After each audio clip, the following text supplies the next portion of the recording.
Good morning, good morning, good morning, good morning. This is a beautiful Sunday morning. Welcome to, this is my Saturday scoop, but I have incorporated in the Sunday because yesterday I was busy working.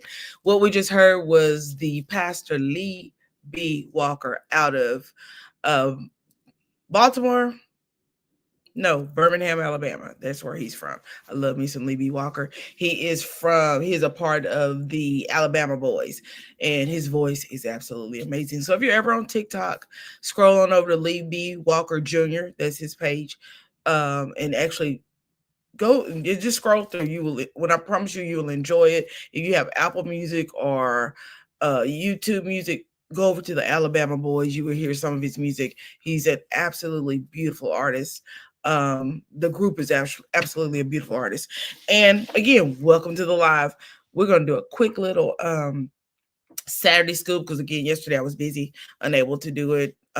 So here I am today. I'm going to do it before I go to church. So I am ready for Sunday morning worship. Amen. Amen. I can't wait to get to the church house and give God his due praise. When I tell you, I look forward to Sunday mornings. That take me a little bit to get ready on Sunday. Church starts at 10:30, so I'm going to be a little bit late today. But when I get to the house, I'm going to enter his gates with thanksgiving. I'm going to enter his courts with praise. I'm going to be thankful unto God, and I will bless his name. For the Lord is good. His mercy is everlasting, and his truth endureth through all generation. And when I think about Jesus and I think about God and I think about how Jesus died on Calvary for my sins and for your sins, I get happy all over again. Today is the first Sunday, and on first Sunday, we commemorate the death of Christ by having our communion service. So I'm going to get this done. I'm going to get on over to the house because it's Communion Sunday. And when I tell you I am grateful for Communion Sunday, I am grateful for God. Ooh, when I think about the blood that was shedded for my sin, for your sins, for the sins of America, I get happy. I'm not playing. Ain't none of this no joke. I love the Lord with all of my heart. Good morning, Living For Me. I am thankful that you joined me this morning. We're going to get on into the scoop. Please like, share, subscribe to this channel, and thank you for joining this morning. Let's use my fair use disclaimer. Some material in this video is used under U.S. copyright fair use section 107 for purposes such as commentary, criticism, news reporting, and educating. Today, we will be doing some commentary, some criticism, some news reporting, and some education. Good morning, Symmetry. Good morning. I'm going to do this real fast, and then I'm out the door, honey. Car is running, ready for me to get in and head to church. I normally start the morning with, or my Saturday Scoop, with just some homage. This morning, we want to remember, oh Lordy, D'Angelo. He passed away last month, but his funeral was on yesterday, on November the 1st, and I got my hands on his obituary. I just did a little quick 1-2, putting a video together. You can stop it if you want to see what his services look like. Look like they had a good time. Had some really great singers on program.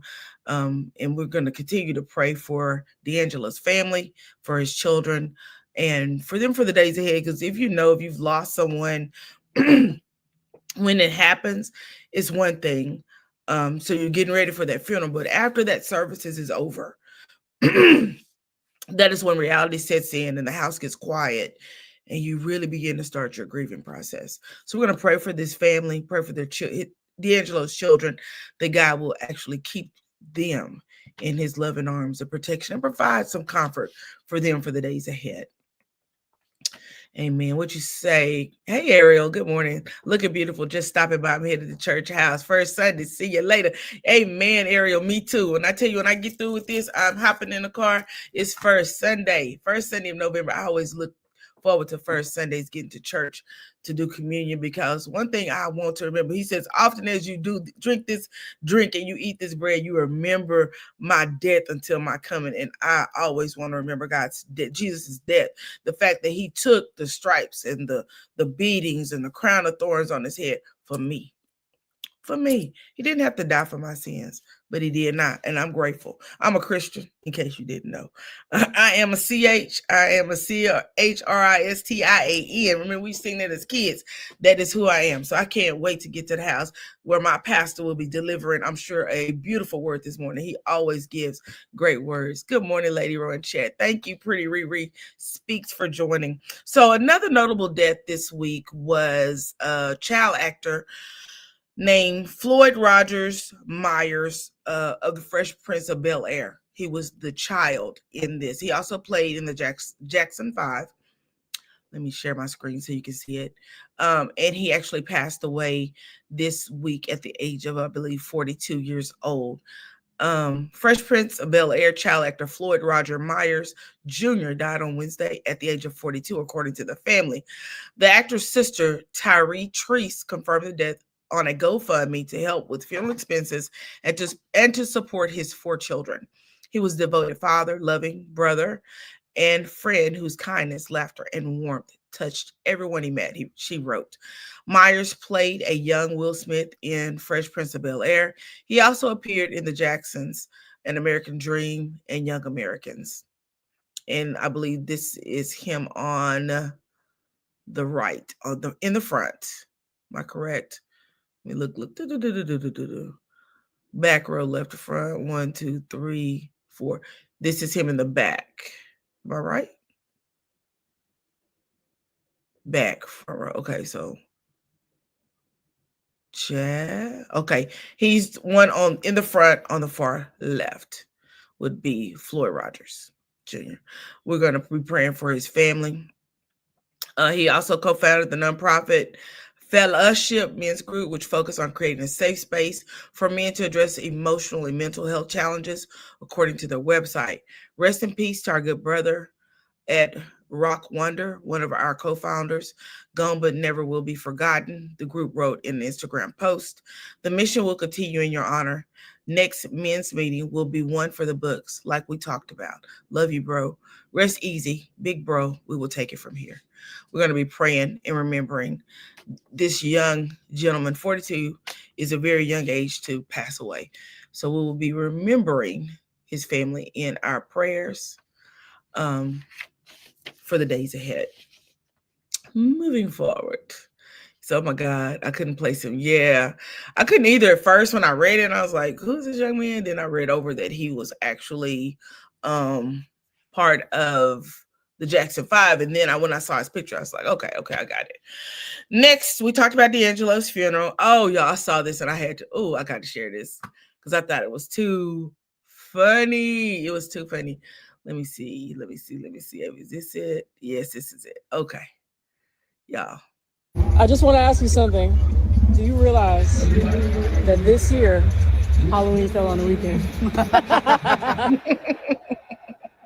I thought that was hilarious. If you know, that is the infamous Ghetto Boys. And that line, I saw somebody posted on Facebook yesterday. So I shared it in the mod group. And then when I saw this video last night when I was doing my research for today's live, I was like, I gotta post that. I gotta post that. This week, this year, Halloween fell on the weekend. So shout out to the Ghetto Boys. The next item we're going to talk about, the government shutdown has surpassed a month and it is ongoing. I don't see an end in sight. I see a bunch of rich men in the Senate and the Congress fighting over the poor people not being able to get anything. I don't know if anybody else sees it the way I see it, but that's all I see. I see a bunch of men pulling their jock straps and, you know, shaking each other around, and not really doing what they are meant to be doing in Congress. You said yes, Ghetto Boys for life, right? Right. You know what? If I wouldn't get struck, I would play that song, but we all know my mind's playing tricks on me. But yeah, but back to the government shutdown. I don't see an end in sight. I pray to God that an end comes, because I am a federal worker and we need our furloughed workers back on the job, buddy. Next on the docket, Trump is trying to destroy Nigeria. Now I don't understand why y'all president, because remember, I don't have a president this year, is aggravating the people in Nigeria. I don't understand it, but let's talk about it. Trump threatens Nigeria with potential military action and escalates claim of Christian persecution. Nigeria, there are a lot of Christians in Nigeria. I think I want to say that Nigeria's religion that they primarily actually do, are they a Muslim country? Let me see.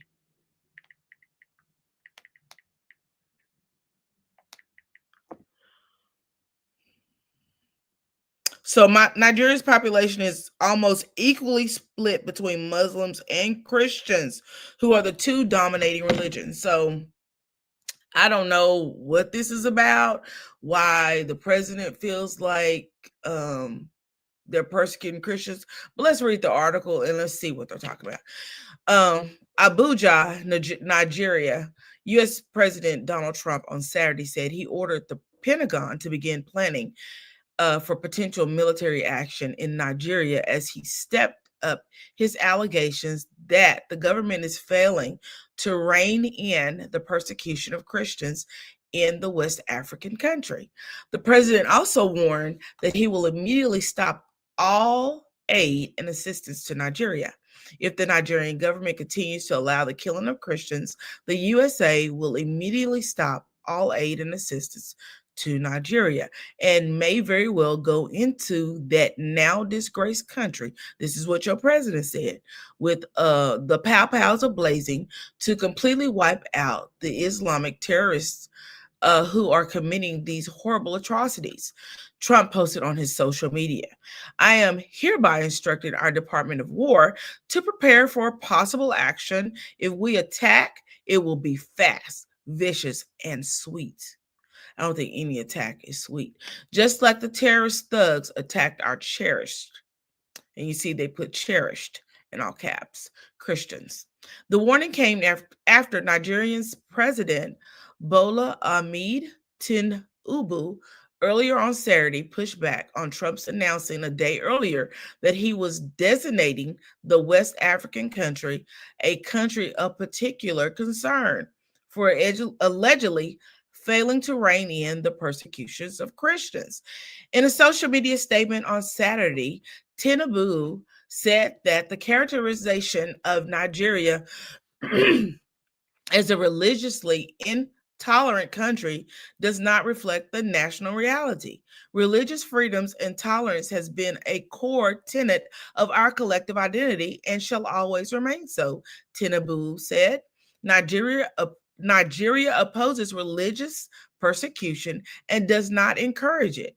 Nigeria is a country with constitutional guarantees to protect citizens of all faiths.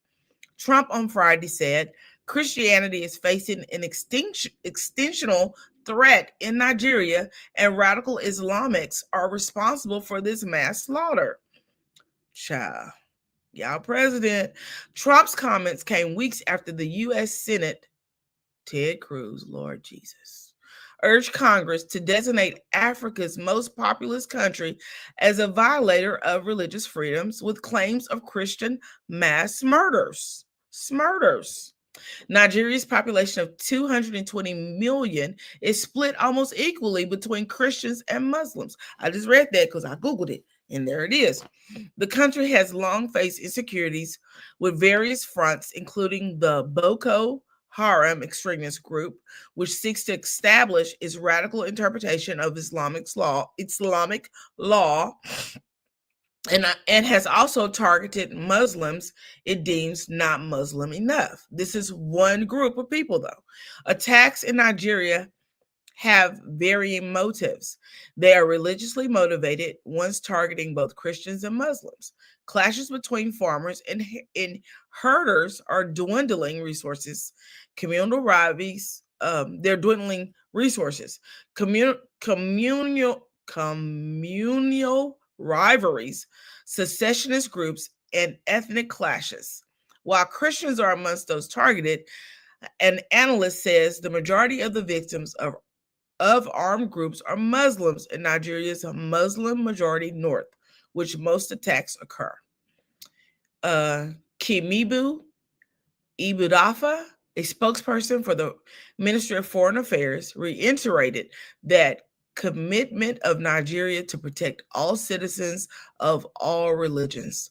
The federal government of Nigeria will continue to defend all citizens irrespective of race, creed, or religion. In Benifa said in a statement on Saturday. Like Americans, Nigeria has no option but to celebrate the diversity that is our greatest strength. Y'all, why is y'all president over there messing with them people? Leave the people of Nigeria alone. Leave them alone. They're not bothering anybody. Just leave them alone. There's no reason to be over there.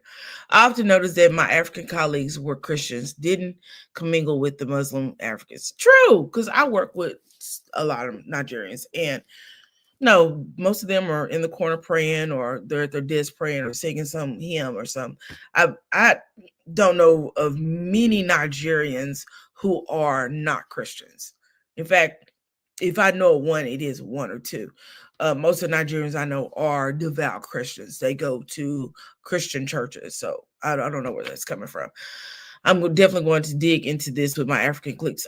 Me too. Trust me, when I get to work on Monday morning, I will be asking several of my coworkers who are Nigerian if this is true, because I really would like to know. And I would like to know what is the actual motive of Donald Trump thinking this is something that America needs to be involved in. Hey, Miss AKA, thanks for joining the live. Next thing, the Dodgers won the World Series on yesterday. I didn't pull up anything about it. I'm just announcing it. The Dodgers won the World Series. If anybody was watching it, my dad was a big baseball guy. And I think most people of that era that my parents were born in, they liked baseball because they grew up watching Jackie Robinson play baseball, and that was their idol. Whereas, a lot of us watch football and so on and so forth. My parents watched baseball. They loved baseball. When the World Series came on, my parents would be in front of the TV watching the World Series. So yeah. Let's talk about the next thing. Many of you know Time went back last night. I'm thankful for Time going back because I'm not always the most timeliest person. I operate on CBT time, and I don't do that intentionally. Sometimes I'm really early, sometimes I'm just really late. I kind of bounce the ball back and forth, but it is a known fact that daylight saving time actually does something to your body. So when the time is constantly changing, it actually does something to you. So let's watch this little This little news article I got from the Associated Press, fair use disclaimer. And let's see what they're talking about. Let's move this down. Thank you very much. It's once again time to fall back with the end of daylight saving time. That means setting your clock back an hour before you go to bed Sunday at 2 a.m. Experts say the seasonal time shift can be hard on your body by disrupting your circadian rhythm. That's the 24-hour cycle that determines when we become sleepy and when we're more alert. It's a 24-hour clock, or a near 24-hour clock, that needs to get synchronized to our 24-hour day. There are ways to help your body ease into the time change. When you wake up, get that light, and that'll help accelerate the switch faster. If you can, go outside. If not, try to be in a brightly lit room as much as possible, or sit by a window. This will help facilitate kind of shifting your clock faster in the fall. You can move your clock earlier if it's something that is difficult. You can kind of move it, you can do the fall back like 15 minutes, a night for a couple of nights preceding it. Some health groups have long advocated to do away with time change altogether. New data recently released from Stanford University agrees. If we transition to constant year-long daylight saving time, that's better. But what's even better than that is transitioning to year-long standard time. Some experts believe sticking with standard time aligns better with the sun and your body's natural rhythm. So as you see, daylight savings time can be very hard on your body because we all know your circadian rhythm is what tells you, hey, it's time to go to bed, it's time to wake up. Your body just kind of gets in a mode of what it goes through every single day. Sometimes we interrupt it with medications and different things, but for the most part, your body has its own clock, its own internal clock. So if that clock is disrupted, it takes your body a minute to kind of catch up with it. He gave some examples of things you can do to fix that rhythm, to get better aligned with it. I will say this is that I normally am up around 5 or so. So when I wake up, it's normally still dark outside. With the time change, it's gonna still be dark outside. So I just really feel like we should utilize those things because time change, I'm gonna be honest with you, is always hard on my body. It's not so hard when the time goes back, but when time moves forward, I always find myself like my sleep is always off. So there was a thing on the ballot where we're gonna vote for the time not changing, and then Trump took office before it could be take place and be voted upon nationally. So that's that. That is that. Pretty Girl Riri said, I encourage our Black boys to play baseball. I was a soccer football mom, but baseball was great benefits compared to other sports. I totally agree. I was a football mom. Son went to college on a football scholarship. He was their star quarterback in high school. His name is on the boards out there at the high school. But at the end of the day, I really wish he had to play baseball. I don't know why he played baseball. He just didn't like it. He liked football more than he liked baseball. And I think it's because football is such a big sport, right? But I really wanted my baby to play baseball. So I have 2 grandsons. My oldest grandson plays football, but the baby, he's only 1. I'm trying to talk his mom into encouraging him to play, his mom and dad, and encourage him to play baseball. Let's play baseball. Let's not play football or soccer. Do something else. I just think football is such a brutal sport. Baseball can be you getting banged in the head with a ball, but the chance of you getting banged in the head with a ball are not nearly as bad as being tackled every few minutes. Pretty Girl Riri says she agrees with the time change. I have computer nerds. Oh, really? Yeah. I don't know. My son I only had 1, but he was a big outdoor guy. He wanted to be outside all the time, playing basketball or baseball. He played baseball and got hit in the lip with the ball. And I never forget the coach bringing him home, and I opened up the door because he played for an outside team, not at his school, and the coach was our neighbor. And I opened up the door and my baby's lip was busted open. He was like, I tried to call you. And I don't know, I just thought I need to get him home. And I was like, oh my God, get in the car. And I took him to the ER, and I think it's his top lip. He ended up with, I think, like 4 or 5 stitches. So that may be the reason why he didn't want to play baseball. I don't know. But I want him to play baseball. He just wasn't interested in it. Next thing on the docket is what time is? Okay, church just started 15 minutes ago. I need to get out of here so I can get communion. Yeah, okay. U.S. carries out another strike in the Caribbean, y'all. I don't know why we keep playing with these people in the Caribbean, but we are. U.S. carries out new strike in the Caribbean, killing 3 alleged smugglers. You're not gonna read that name. West Palm Beach, Florida. The U.S. military has carried out another lethal strike on alleged smugglers in the Caribbean Sea. Defense Secretary Pete Hegseth announced on Saturday. Oh, his name just. Anywho, move forward. Hegseth in a social media posting said the vessel was operated by a U.S. designated terrorist organization, but did not name which group was targeted. So was it really targeted? He said 3 people were unalived in the strike.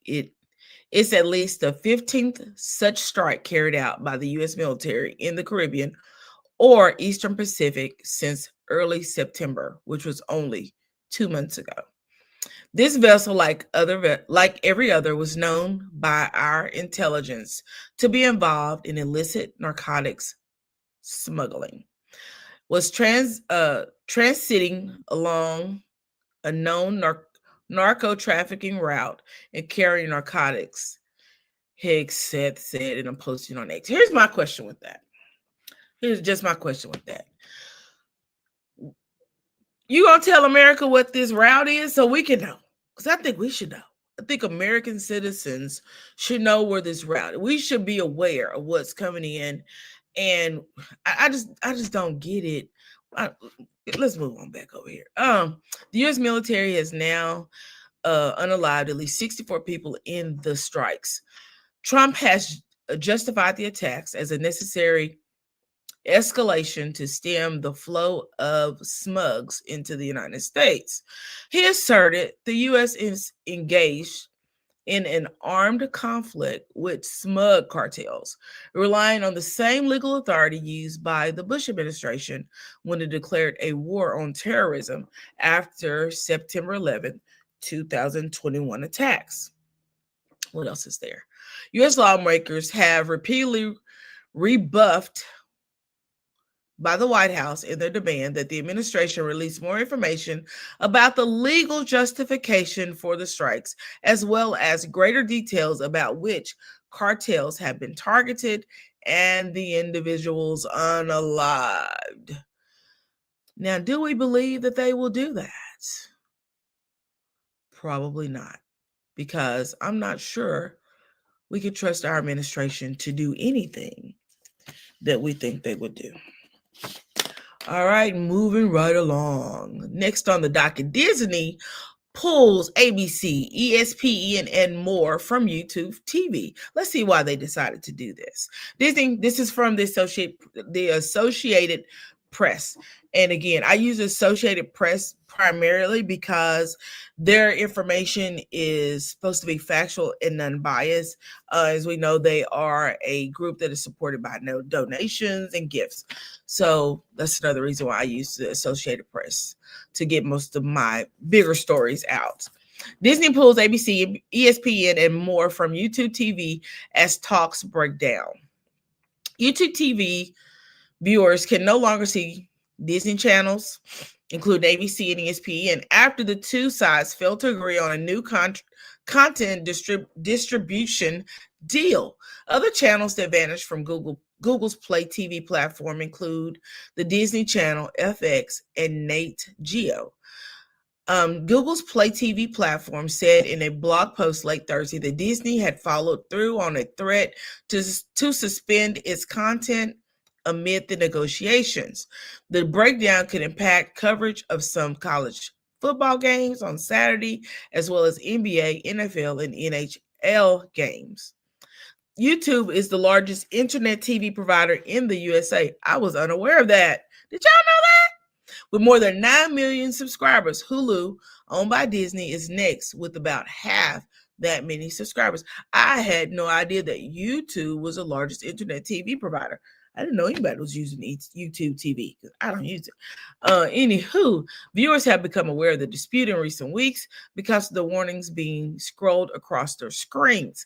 YouTube said Disney used the threat of the blackout as a negotiating tactic that would have resulted in higher prices for its subscribers. Disney's move to take down its content also benefits its own streaming products, Hulu plus Live TV and Fubo. YouTube said, "We know this is a frustrating and disappointing outcome for our subscribers, and we continue to urge Disney to work with us constructively to reach a fair agreement that restores their network to YouTube TV," it said. YouTube said it would give subscribers a $20 credit if Disney content unavailable for an extended, they missed the word. If Disney content, I'm going to put it in here for them, was unavailable for an extended period of time. YouTube TV's base subscription plan costs $82.99 per month. That's their base plan. Wonder what it covers. Anywho, I don't care because I get all the channels because I have a super box. Anywho, Disney said that YouTube TV is refusing to pay fair rates for its channels and has chosen to deny their subscribers the content they value most, pointing out the number of top 25 teams playing this weekend. I want to know why we got to pay to watch football, because we used to watch all the channels on the regular TV. Now y'all want us over here watching. Doing too much. With a $3 trillion market cap, Google is using its market dominance to eliminate competition and undercut the industry standard terms, undercut the industry standard terms we've successfully negotiated with every other distributors, Disney said. The company said it was committed to reaching a resolution as quickly as possible. Child, tell me something. I done learned something here because, baby, I did not know YouTube TV was the number one internet TV distributor. I didn't know that. Did y'all know that? You said, oh, no, that was to the last one. I'm sorry. Disney said, exactly. I don't know if Disney said it or if YouTube said it because, baby, look like they fighting each other. We'll see who gonna win, though. Everything is a money grab. Everything Pretty Riri speaks, everything is a money grab. That's crazy. Hello, Gail Francis. Thanks for joining. I said the same thing. Why are we paying? Exactly. We used to be able to watch football for free, and now everything is a cost. And when I say everything is a cost, baby, it's ridiculous. I remember on Saturday getting up thinking, dang, all this football on TV. Let me go over here and let me watch Lifetime. That was my Saturday thing when my kids were young. Because everything else on was either cartoons or football.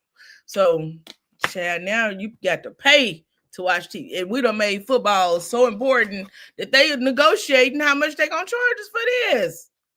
Chad, ain't this a mess? This is a mess. Child, okay, we're gonna watch and see how this turns.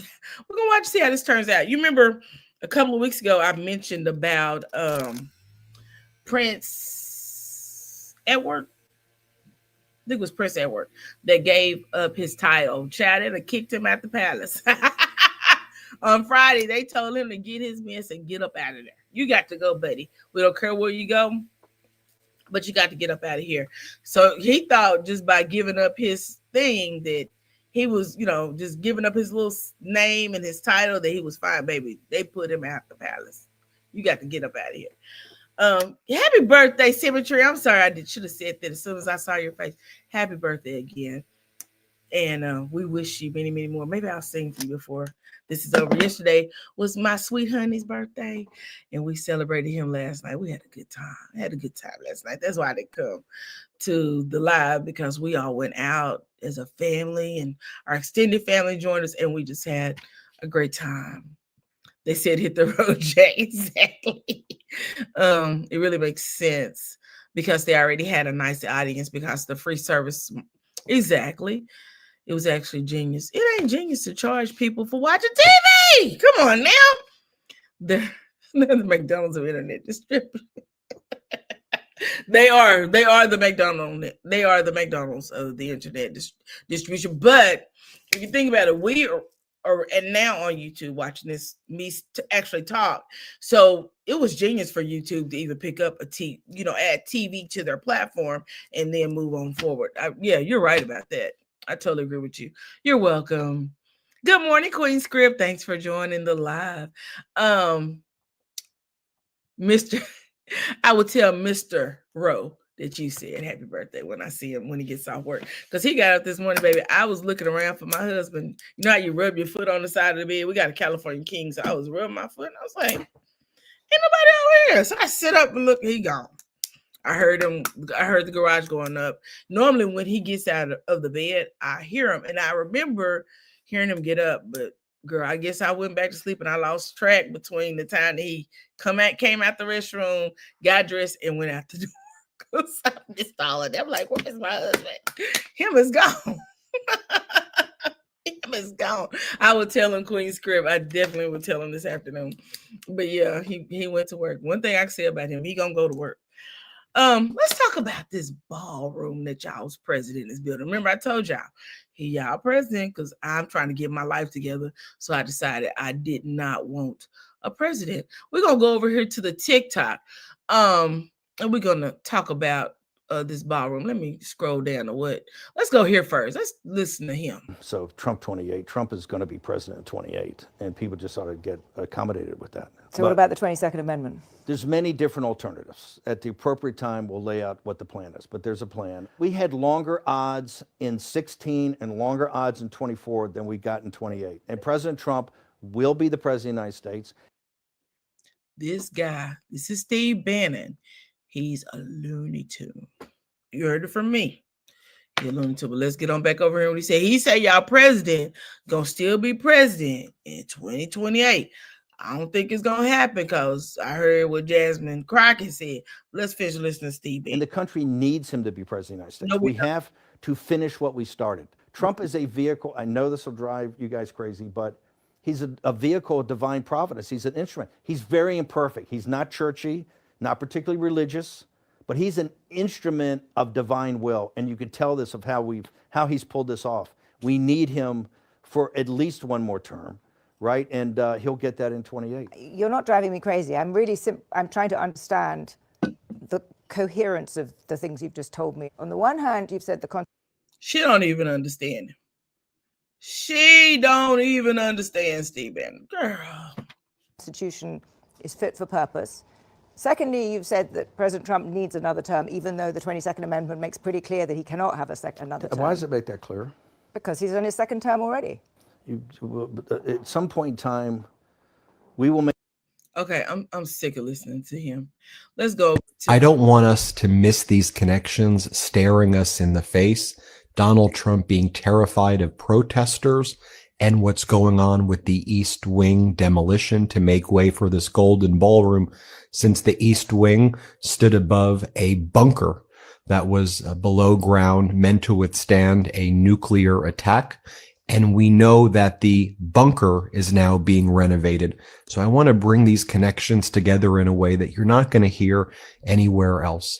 So I want y'all to understand, while we're talking about this, you said that ballroom is the way to escape route. The room under the white. Exactly, Queen Script. Exactly. Lies. Yes, he is. Girl, Steve Bannon is a Looney Tune. Loony. Right. Election 24 was stolen. Gannon is a girl. Yeah, that's exactly what she was saying. She was like, I don't know, what are you talking about? She wanted to laugh so bad. She did. She was like, are you serious? You think the American citizens are going to just sit by and allow this to happen? Like, Steve Bannon looks like he is at least 8. At least. Well, they talked about it when Obama on the basketball court. Right. They did take it a tennis court and create a basketball court. But I put in my notes, building a ballroom on the grounds of the East Wing of the White House. Is it only a ballroom? or are we extending the bunker? So as you know, there was already a bunker underneath the White House. They're going to be adding to the bunker. All right. So I don't know who all is going to be able to go into the bunker, how big the bunker will be. I'm sure it will be have gold plated all around it, but there will be an addition to this bunker. So pay attention, people, to what's going on in America. Let's finish listening to him. Let's just bring these connections together, and I'll explain to you that there's much more than meets the surface in Donald Trump tearing down the East Wing of the White House to make way for a golden ballroom, which he says he's now raised $350 million of funds from private individuals and corporations to build that golden ballroom. Now, I don't know how legal it is to be collecting money to build a ballroom on the White House, on the people's house. I don't know how legal that is, but Chad, you know, y'all president, he do whatever. A lot of it has to do as well with the fact that they're renovating the bunker underneath. Now, CBS reported, and it was kind of hidden in their reporting, like it wasn't prominently placed, that the military is rebuilding the bunker as well.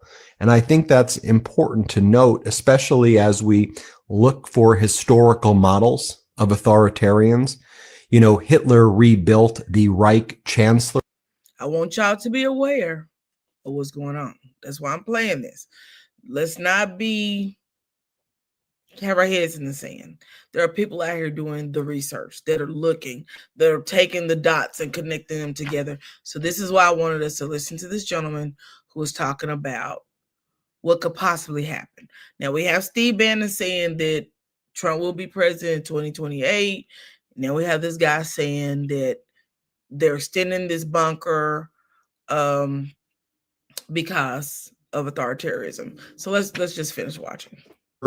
To glorify himself. And many are saying this could be like the new Reich Chancellery right here. As Mark McDonald said, there's a bunker underneath the East Wing of the White House. And by sheer coincidence, Adolf Hitler added on to the Reich Kanzlei by building a ballroom above the Vorbunker in 1936, the area to the right. So Hitler said that he was doing the ballroom, but it was used to really build the bunker. So let me bring all of these connections together, and I'm going to show you video evidence as well, because you may remember a clip I showed you earlier in the week where Donald Trump said that the military was involved in the construction of the East Wing. That's odd. Why would the military be involved? And then do you remember there was another clip I played where Donald Trump said that a private individual gave $130 million to the military to help build things related to shortfalls? Why would a private individual be giving $130 million to the military? And Trump says the military is involved in the East Wing of the White House, the demolition and the building of this ballroom. And then it was originally supposed to cost $200 million. And now Trump says it costs $350 million. So let's put these connections together. Let's do it logically. And I'll give you my opinion of what's going down, and you can give me your opinion, but let's focus on the data, right? So there was this article from Axios right here. Trump's run-in with So there we have it about the bunkers, right? I want us all to be aware. Please research more into this so that we as American citizens can know what is going on in our country and be prepared for what's going on in the future. I think the bunker situation is just one small detail of what possibly could happen if we are not aware and on our P's and Q's. So let's just keep our ears and noses to the ground, so that we can smell at the devil and hear when he coming. All right. He hasn't raised any funds. Right. I've said that too, because he's already collected what is like $6 billion of American dollars since he's been president. He's gained $6 billion, not million, $1 billion from America. He's robbing us blind, and no one's stopping him. No one's stopping him. That means Obama can run again, or Clinton. Exactly. That's exactly what that means. If we're going to just be out here just doing whatever. It's more than a ballroom. Tax money. Exactly, Queen Script. That's it. And the thing is, I think that they think that American citizens are so uneducated that they don't know that. Here, next to the city I live in, the state came in and took over the school district. This isn't the first school district they've taken over, and they say it's because of low test scores. They did it in another area in the state, another area in the state. And my thing is this is a takeover of the education system. We may not want to agree, oh, they just fell in classes. No more, they're not teaching these students what they need to know. We've taken so much out of education. We've taken more out than we've added in. As years have progressed, we should be adding into our education system. We should be giving more things that children should be learning. In other countries, they are learning, and our children are over here being, for lack of better words, dumbed down. Anywho, let me move on, because it frustrates me to death that our children are not even given a fighting chance to make it in this world. If you can move your kids out of this country, move them to a country where they can learn, where they can get a good education. China, Japan, their kids are far more advanced than American students. Africa, children are far more advanced than American students. I'm being honest with you. They are. They just are. They put so much into education in other countries. And over here in America, we put the least that we can. Other countries have free healthcare. Over here in America, the free world where we have the most money, we want to charge you for healthcare. You said Ben is always on point. He is, Gail Francis. He was bombing Venezuelan boats in open water. He's attempted to kidnap the Venezuelan president. Russia has sent mercenaries to fight USA forces in Venezuela. Exactly, Queen Script. But guess what? They're not even gonna let that hit the news where we can even hear it. They're not gonna let you hear those things through listening through small little news sources, but you're not hearing any of that openly. Let me show y'all something. Somebody I follow on Facebook. Let me pull them up. Y'all supposed to be going to church. Look at me.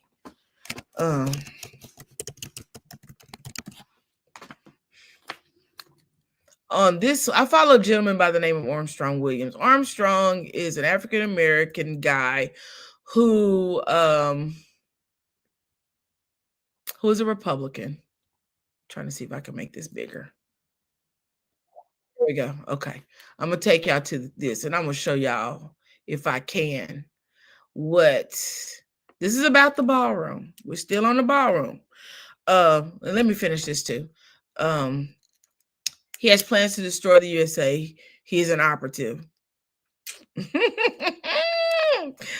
Baby, when Dems, pubs, and military warn the people, it's bad news. Yet here we are. Exactly, Queen Script. You said lies. The military is not his personal force. Private money cannot recklessly give money to the military. Exactly. That's why I said I don't know how legal this is, but no one's questioning anything, which baffles my mind. You said No Child Left Behind was a tragedy. It was a tragedy, and it left all of our children behind. It left all of our children behind. Let me go on over here to Armstrong Williams. I'm gonna play him. On the grounds of the White House near the East Wing. Y'all, he always scratches. So I don't know, you know what they say about people who always be scratching. Child, they either got the heebie-jeebies or they be on the. Well, let's go on and listen. You can see the construction. People are coming in here through security. This is where they all come in to get the construction. They're bringing in rocks. They're bringing in all kinds of materials. Because I think that this construction is on the fast track. This is the most interesting story, fun story in Washington, D.C. I follow Armstrong Williams every morning, Monday through Friday at 7 a.m. Central Standard Time. He does a 15-minute thing on Facebook. He goes live and he talks about stories. What it is a Republican complaint session. I said that to him every morning. What's the complaint for the day? And he'd be laughing at me. But baby, I be in his chat every single morning at 7 a.m. You see the snipping dog?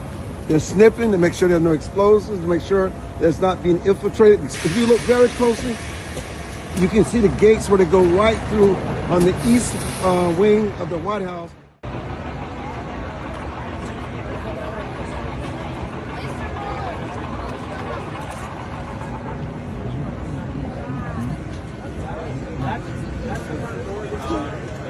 Anywho, y'all, this is enough for him. Armstrong Williams is he's a rich guy.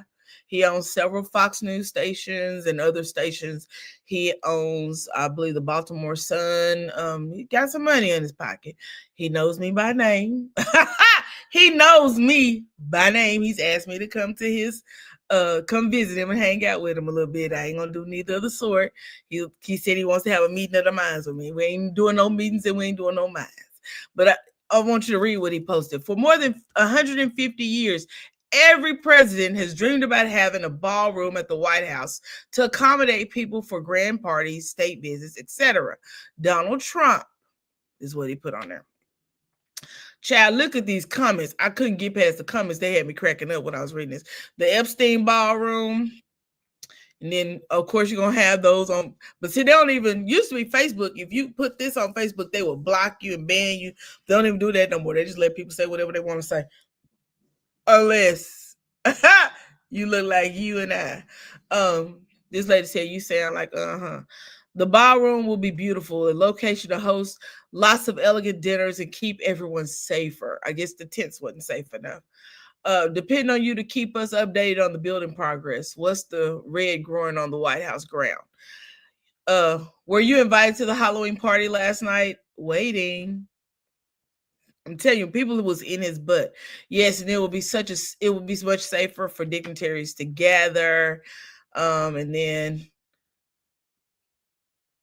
just people. Can you imagine how people outside on the White House grounds? This is why they took you off the radio. Talk about him. This is why they took you off the radio, Armstrong, because you're a bootlicker. Let's go to all comments, because, baby, this is not what I was watching last night. I saw some very good comments because they was eating him up. So President Trump is making every dead president's dream come true. ... Right. When excuse me, y'all, that to me was so funny. That was so funny.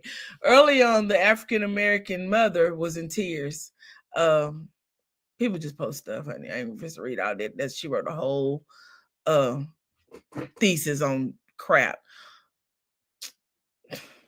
Just weird stuff. People getting all bent out of shape over this is laughable. No, it's not. It's not laughable because you're wasting American dollars. But y'all, I can't spread it out like it should be. There's a lot more comments, baby. They was eating him up. And he may have deleted some of them because last night they was calling him a liar. They called him all kinds of names. You've never heard of him? Oh, you got to look him up. If you have Facebook, look up Armstrong Williams. He has a checkered past. He said he's a fourth generation Republican. He hails from South Carolina. His brother is a senator. He trying to think what else is it. I don't know how he's a fourth generation Republican when we know that just not very long ago, maybe two of his generations ago, because his father was older than my father. Black folks weren't even allowed to vote, but we're going to let him keep with his dream. We're going to let him keep with his dream because he got a dream. You said Cooties with this Cooties with that scratch. He be on the news every morning. He was scratching his chest, and I was like, "What is wrong with?" And people be asking, "Why are you scratching?" He never answers them. They're all complicit in the worst ways. All of them are. Shaking my head. Never heard of him. Look him up, Queen. I'm telling you. Oh, yes. When I say he got the moolah, he actually was. His father took him to D.C. to be a understudy of Senator. What was the senator who ended up having children by a black woman? He died not very long ago. The children didn't they didn't want to accept the kids. They said it wasn't him or whatever. Y'all, now I gotta look for it. Hold on.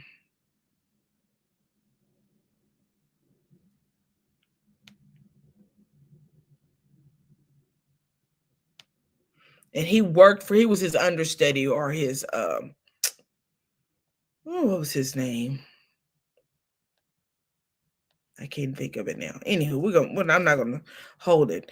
His dad took him. This is his story. The dad took him to the guy, told him he wanted his son to study up under him. Guy took him up under his arms, made him like his, wingman, his errand boy, go give me a drink or whatever. And he said he learned so much from him. If you listen to Armstrong's story, he praises this senator, but this senator was a known racist. He was a known racist. Really sad. Anywho, moving forward. SNAP benefits. SNAP benefits is our last thing on the ballot. It is the last thing I have on the ballot. Let's talk about it. So SNAP benefits were ordered to continue. Let's go to the Associated Press. Let's see what they're talking about. Today we are expecting around 40 or so volunteers who are going to assemble 300 shelf-stable meal kits. These are essentially going to be a 9x13 foil pan that has a bunch of canned goods and boxed goods in it, a recipe card, and everything a household needs to dump those ingredients together, cook it, and make dinner for their family. As soon as the message came out about SNAP benefits, I think there was an immediate reaction and response of like, oh my gosh, what am I going to do in November when my kids are home more days than they usually are from school?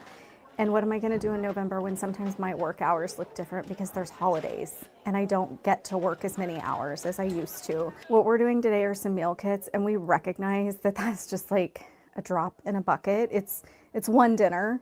It is not replacing the benefits, but we hope it's a little bit of stress relief. And if we all can be good friends and neighbors, then hopefully all those drops add up to really fill somebody's bucket and help meet their need through this time. I want y'all to remember something. That's him, Queen Strip. Storm Thurmond. That is the gentleman that he was sent. He says his dad took him to the man's front door and told him that he believed him, trusted him, and left his son there with him to be his flunky, is for lack of better words. Be his flunky. But what I was going to say about the SNAP benefits, do you know America, if y'all remember back in the days, America used to give out commodities. I don't know how many believe or remember this, but America used to give out commodities, cheese. Trying to think what else did they give out? Butter. There were things they would give out in cans. I'm not really sure. I would have to Google it to get more into it. But I will tell you this. America, the government, the U.S. government, still has a warehouse full of commodities. They have food. They have money. They are going to sit back, I guess, and just watch American children starve because that's just what they want to do. Some of the stuff going on with the SNAP benefits and getting restricted in our community come November 1st, we just feel like there's a certain strive to do stuff when it comes particularly to food pantries, anything food kits wise. It's just the need to do that, and so we just feel like we need to come in the community and do that. And so I have seen the impact that this is going to have on communities and families around, and it's really tragic. And so any type of way that you can give back or serve any type of community, you need to. Like, it's really an advocate for service right now. So yeah, you need to. My main concern is for people who really can't work as much and who really need it, and have like big families, maybe 3 to 5 mouths to feed, and you now have to come out of pocket for all those things you almost get assisted from, and this is going to be a big scare. And I think the longer this goes on, the more we're going to see families who were always getting by starting to look for help, and they might not be sure where to turn because they've never been in that position before. You almost need another table for just... So there's these people that are getting together to do to bag up things for children in need. But again, like I said, the government has a warehouse. They may have several warehouses that are full of food that they can offer to American citizens. They choose not to. And all of this is ours, right? This is all based on our money. This we pay for this. America's not doing anything with just their money. They're using taxpayers' dollars to do everything that they're doing. They're using all of our dollars. This is nothing that they're just out here doing of their free will. Anything that they have stored is bought with American citizens' money. It's not their money. 2 federal judges ruled simultaneously on Friday that President Donald Trump's administration must continue to pay SNAP, the nation's biggest food aid program, using emergency reserve funds during the government shutdown. The judges in Massachusetts and Rhode Island gave the administration leeway on whether to fund the program partially or in full for November. That also brings uncertainty about how things will unfold and will delay payments for many beneficiaries whose cards will normally be recharged early in the month. The U.S. Department of Agriculture planned to freeze payments to the Supplemental Nutrition Assistance Program starting on November 1st because it said it could no longer keep funding it due to the shutdown. The program serves about 1 in 8 Americans and is a major piece of the nation's social safety net. It costs about $8 billion per month nationally. U.S. Senator Amy Klobuchar, girl, I know I just butchered that name, and Michigan Democrats and the ranking member of the Senate Agricultural Committee that oversees the food aid program said Friday's ruling from judges nominated to the bench by former President Barack Obama confirmed what Democrats have been saying. The administration is choosing not to feed Americans in need, despite knowing that it is legally required to do so. Trump posted on social media Friday, blasting congressional Democrats for the shutdown and suggesting the government would comply with the rulings, but also that it needed more clarity first. If we are given the appropriate legal direction by the court, it will be my honor to provide the funding. You got the money. Fund the SNAP benefits. Fund it. Judges agree at least one fund must go towards SNAP. Democrat state attorneys general or governors from 25 states and the District of Columbia challenged the plan to pause the program, contending that the administration has legal obligation to keep it running under their jurisdiction. The administration said it wasn't allowed to use a contingency fund of about $5 for the program, which reversed a USDA plan from before the shutdown that said money would be tapped to keep SNAP running. The Democrats officially said not only could that money be used, but that it must be used. They also said a separate fund with around $23 billion is available for the cause. So one thing we do know is that if SNAP doesn't continue, it is because of Trump administration.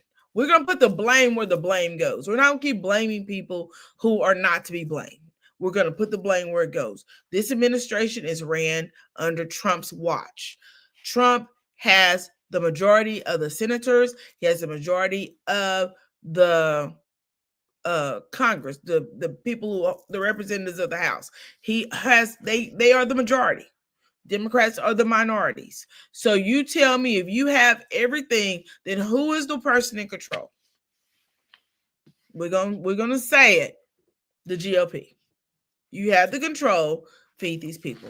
Yes, Gail Francis, cheese in some kind of meat in a can. I forgot what it was called. But there used to be, in fact, let me go Google it. Girl, I ain't gonna never make it to church this morning.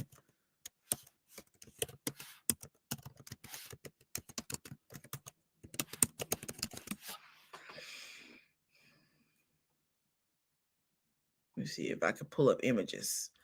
Y'all. So if y'all old enough to remember, now everybody ain't gonna remember this, but some of us are old enough to remember. This is, as they called, this is commodities that the government used to give away. So they used to have that big block of cheese. Here's Reagan out here holding up government cheese. They used to have butter, cornflake cereal, honey, beans, beef. There goes the beef in the can that you were talking about, Gail Francis. They had all this stuff, right? And this is it in these warehouses. They talked about how that the U.S. still has stuff stored in these warehouses that they just refused to give out to people. And some of it just went bad. Raisins. I remember we went to California one year. This was probably the 80s, late 80s, maybe early 90s. But I want to say late 80s. And I was with my mom's sister, and she lived in Compton. My auntie and my uncle owned a big piece of land in Compton. And she was like, girl, they giving away commodities on the corner. Girl, I didn't know what commodities was. I was a kid, little kid. So they hopped in the car with her. My mama went. We all went to this place to get these commodities. They came out. They had butter. Like they had given, the butter was like in big chunks of butter, like a big thing of butter. They had cheese. They had flour. All this stuff. I don't like cornflakes. No way. I ain't eating none of that. I was probably my mama's only child that refused to eat cornflakes. I just wouldn't eat cereal. I would eat a syrup sandwich and go to bed. But yeah, powdered milk. Come on now. Somebody remember that?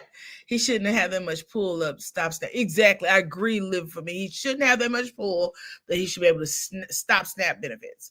And I understand the trying to draw a line and get people off of it who are just using these benefits that don't want to work, able-bodied people. But what I don't understand is because you trying to get those people off, you're going to mess with some seniors. You're going to get children who really truly need the food. You're going to mess it all up.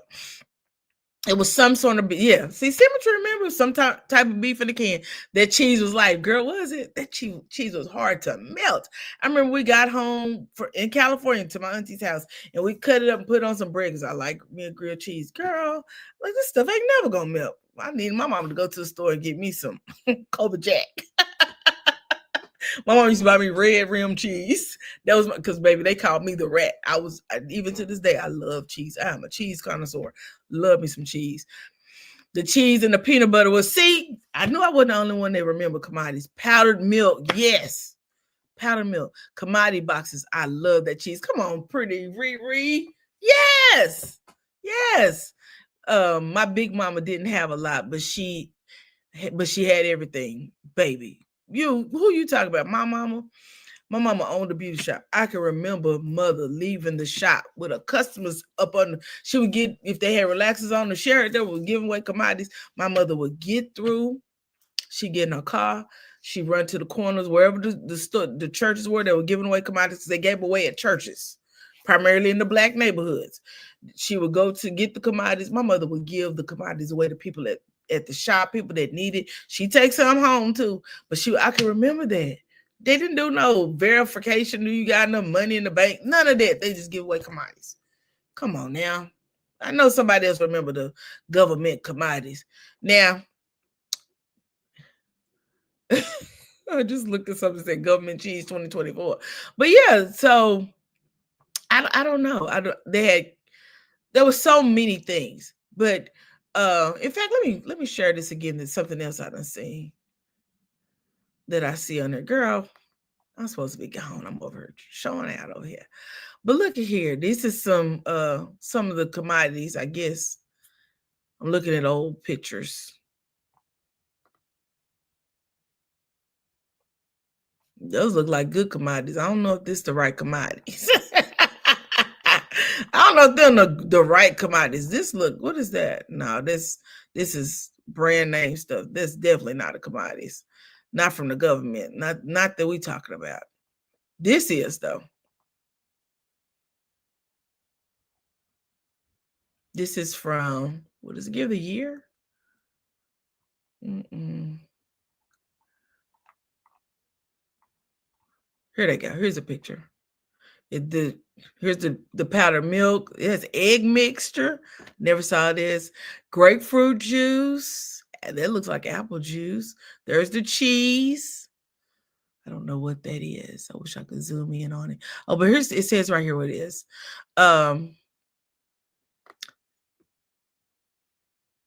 CSFP has come a long way since the 1980s when it supplied eligible women, infants, and children.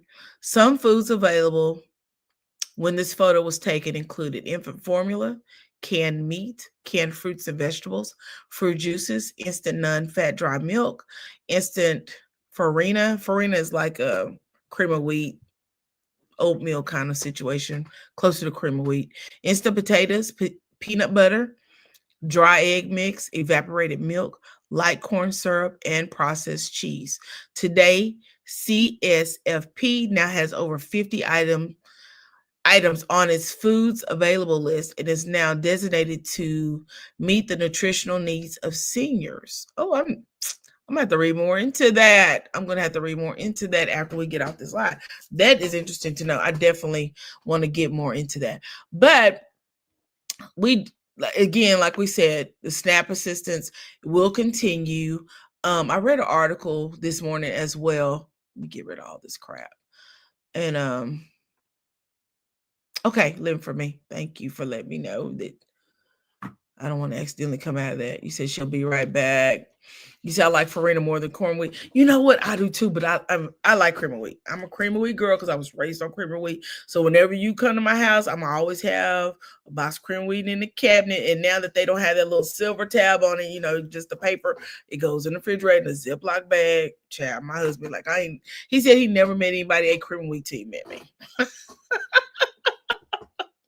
And my brother-in-law calls it baby food. He was like, did y'all mama feed y'all that? And my sister's like, yeah, we had cream of wheat as kids.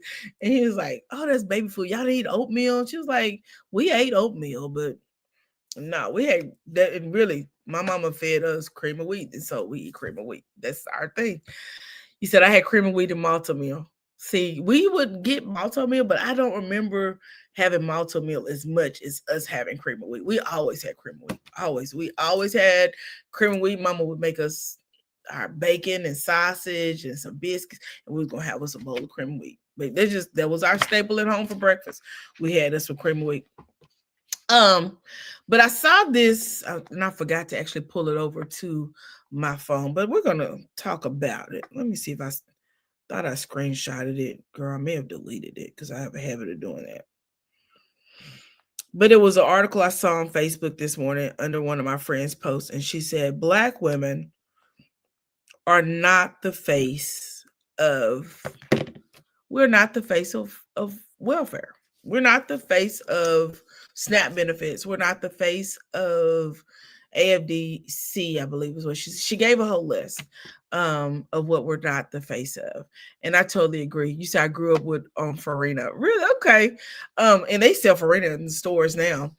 I don't think I've ever had Farina. I know that it's about the same with cream of wheat, but I don't know if I ever had Farina, just that brand, that actual name of Farina. But I know that it's like cream of wheat. My husband and grandbabies love cream of wheat. Me too. Baby, please. Every grand I got when they come over to this house, Granny's gonna fix them cream. My kids will tell you they grew up on cream. Grandmother fixed cream of wheat. That's just what we do over here. We're gonna eat us some cream of wheat. But let me share something I found from just when I Googled what she had said about the SNAP benefits. That Black women are not the face of SNAP benefits. So I just wanted us to remember the racial and ethnic demographics when it comes to SNAP benefits. SNAP benefits, 35.4% are white. Okay. African Americans make up 25.7% of SNAP benefits. But I want you to put this in context about when we talk about percentages. African Americans only make up what they say 13% of the population of America. Whites make up, they say, more. But that's because, of course, they include more people into the demographics of white, other than people who are, just Caucasian. So there's more to it. And then Asians make up 3.9% of the population of SNAP benefits. Native Americans make up 1.3%. Native Americans should be a lot larger, but somebody decided to come through here and get rid of them. But we're not going to talk about that. Race unknown makes up 17%. We know what that unknown would be, but that's neither here nor there. That's probably people who don't want you. You know how they got the box now, don't want to make it known who you are. That's probably what it is. But the majority of people getting SNAP benefits are not you and I. They don't look like you and I look. And I want us to always remember that when it comes down to people trying to argue with us and saying that we are the demographics that use it the most.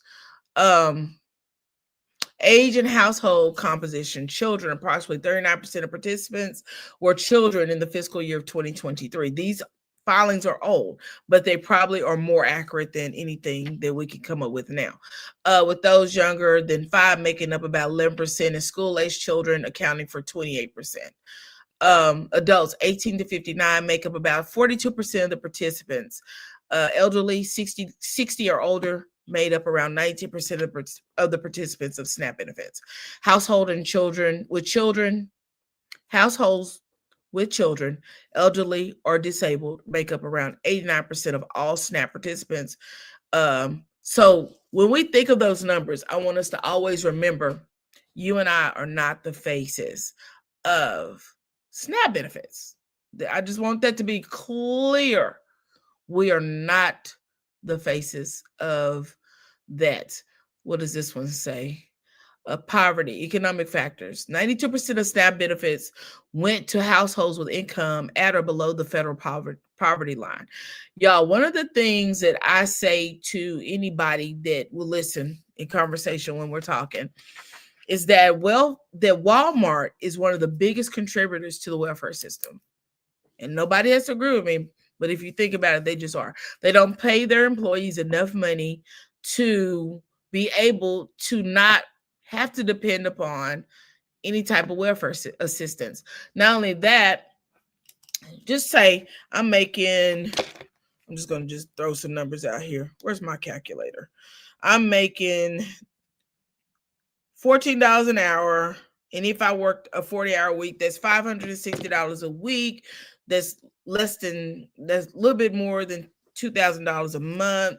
But I'm sure after taxes, it's less than $2,000 a month. But my rent, because I got me and I got these 3 children, and so my rent is roughly around $1,700 a month. That's my whole entire income. I can't pay my lights. I can't pay my water. I can't pay my gas. I can't put a car in my name. I can't put gas in a car. I can't pay for an Uber to get back and forth to that $15 an hour job, right? So that's where you have the 92% of the poverty rate. The reason why people are on SNAP benefits. Earned income, almost 1/3 of SNAP households have earned income credit. That means when you file your taxes and you have earned income credit because of your children, that's that. Employment, about 62% of adult recipients had a high school diploma or less in 2020, and about 62% reporting no employment that year.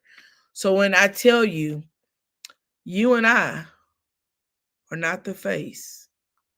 Ladies, Black women are not the face of SNAP benefits. We just aren't. In fact, I believe the study came out and said Black women are the biggest demographic of the highest educated people. Stop letting people play in our faces. Let's just stop it. My dad had no business on that line every week after working 2 jobs. He said they had the best cheese, Queen's Crab. My mama said the same thing, and I was like, we wasn't poor, so I don't know. But baby, she would go up there and get in that line, go up there to the church line. One time I was like, what are we doing? The line was wrapped around the church. I can remember this vividly, and I was probably maybe 3, 4 at the most. And she was like, just be quiet. Just be quiet and stand in this line. Hush. But yeah, we go up there and get that. They said it was the best cheese. I know cheese. I didn't think it was the best cheese, but hey, that's a fact. I used to work for DHS under the TANF program. People receiving assistance are the working poor. Corporations don't pay a living. They don't. And that's just it. That's just it. And I always hate to end on a solemn note, but I always seem to do it. But yeah, people they aren't making enough money to survive. They just are not. They just are not. With rent being as high as it is, you really need a roommate. But people who have children, you can't really afford to have roommates with your kids. You don't want any and everybody over your kids. If it's just you pretty much can deal with a roommate and go on about your life. But being a single mom, and where are our men? Where are our men? But this is what I want you to remember. Tuesday. Today is Sunday. So tomorrow when you come home from work, take your shoes off, relax, chill. But on Tuesday, I want you to find yourself going to somebody's voting poll. Tuesday's election day, special elections. Find out what's going on in your city. I will be posting in my community wall what is going on in the state, in the area that I am in. If you have a Facebook page, a channel, please post on your community walls. What is going on? What are we voting for? What are the elections going to be? Thank you, Gail Francis. She said she voted on yesterday. My oldest daughter already went out and voted. She voted, I think, last Monday. She had her sticker on, and she went onto her Instagram and she told her friends, her colleagues, because she's a college graduate, and she told them, you need to get out here and vote. This is the only way we're going to be able to change what is going on in our society, is every time you vote. And I've told y'all, I was driving. This is no lie. I didn't even know what kind of election was going on. And I drove past a voting place not very far from my house. I saw all the little signs, vote here, vote here. Baby, I busted a U-turn. Whipped my little Lexus up in there and parked my car, went through the door, and I was like, honey, on the way in, I had my phone scrolling, trying to find out who was on the ballot and what we was voting for, because I was going to vote. I'm every single time I see a voting poll open, Lady Rose going to be there to vote. I'm going to vote. If somebody died so that you, good symmetry, thank you. She always votes early. But if you did not vote early, election day is Tuesday. Come home tomorrow, take your shoes off, relax, put your pajamas on, have your honey rub your feet, do whatever you want to do. But on Tuesday morning, when you wake your eyes open up, go to the voting polls. I want to say the polls open at 8 a.m. on Tuesday morning. Go vote, go vote, go vote, go vote. Go vote. It's important that we vote. And I'm going to tell you, every time it's time to go vote, I'm going to be on this little horn. I ain't got but a few people who follow me, ain't got but a few subscribers. I am appreciative of my subscribers, but I'm going to always preach, go vote, go vote, go vote. Election day is November the 4th, 2025. You must make your voices count. Someone passed away so that you could have the right to vote. Someone gave their life so that you could have the right to vote. My grandfather paid a voting poll tax so that you and I could have the right to vote. I also encourage people to become poll workers. Exactly. My mother, Lord rest her soul, was a poll worker.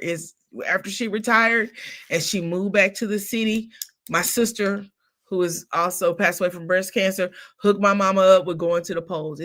She make a little money at the polls, and she enjoyed it. Baby, give them little old people opportunity to feel like they running something.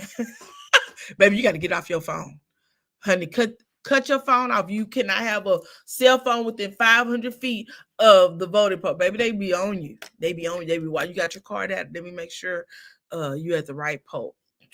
Remember, if you vote early in the state of Texas, you can vote anywhere. But if you did not vote early, you need to go online. Let me find that website, and I'm going to put it in here to find out where to vote.